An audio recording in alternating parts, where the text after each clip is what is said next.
Videos and photos are surfacing that appear to document deadly violence against protesters following Tanzania's disputed election of October 29th. President Samia Suluhu Hassan claimed victory with 98% of the vote.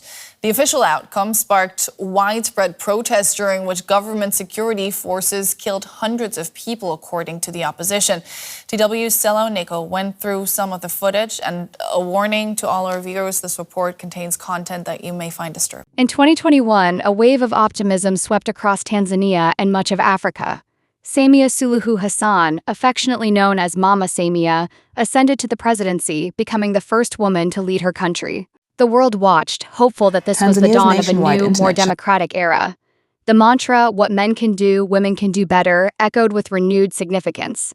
But today, that hope lies in tatters, shattered by the very woman who was supposed to be its champion. The recent presidential election has been a sham. The streets have run with the blood of protesters, and the promise of a brighter, more democratic future has been extinguished. This is the story of how Tanzania's dream was betrayed, and how a female leader proved that when it comes to authoritarianism, women can indeed be just as ruthless as men. The scale of the political crisis in Tanzania is staggering.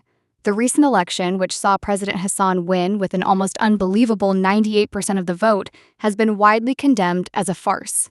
International observers, including the African Union, have declared the vote not credible, citing evidence of ballot box stuffing and the systematic exclusion of major opposition candidates. The two leading opposition figures were barred from even running, and one of them, Tundu Lissu, was charged with treason months before the election. When the people of Tanzania dared to protest this blatant theft of their democracy, they were met with a brutal crackdown. The numbers are horrifying.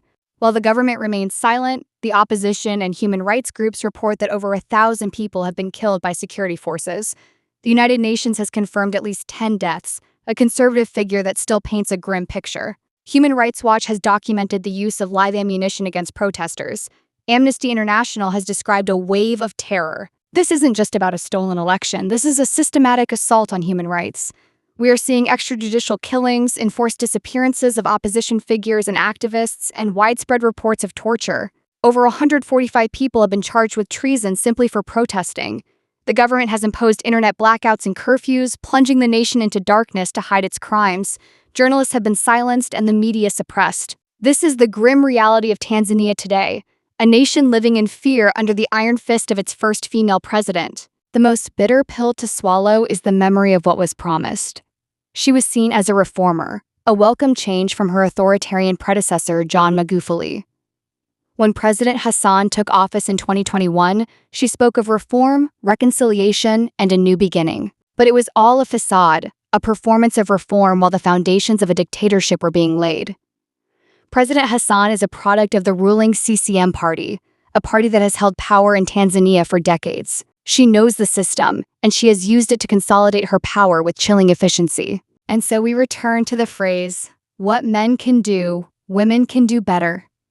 President Hassan has given this phrase a dark and twisted meaning. She has shown that a woman can dismantle democracy, crush dissent, and violate human rights with the same, if not greater, ruthlessness as any male dictator.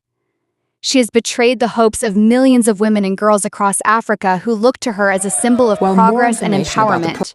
She has proven that the gender of a leader is no guarantee of their commitment to democratic values. But the story is not over. The people of Tanzania are demanding justice. The opposition has called on the International Criminal Court to investigate these crimes against humanity. Protesters have gathered at The Hague, demanding accountability. Under international law, President Hassan could face a range of consequences, from targeted sanctions to a full investigation by the ICC. Tanzania is a signatory to the Rome Statute, which gives the court jurisdiction over these very crimes. What is happening in Tanzania is a tragedy, a stark reminder that the fight for democracy is never ending. It is a cautionary tale about the seductive allure of power and the ease with which it can corrupt. And it is a call to action for the international community to stand with the people of Tanzania and to hold their leaders, regardless of their gender, accountable for their crimes. The dream of a democratic Tanzania may have been betrayed, but the spirit of its people has not been broken. The fight for freedom continues.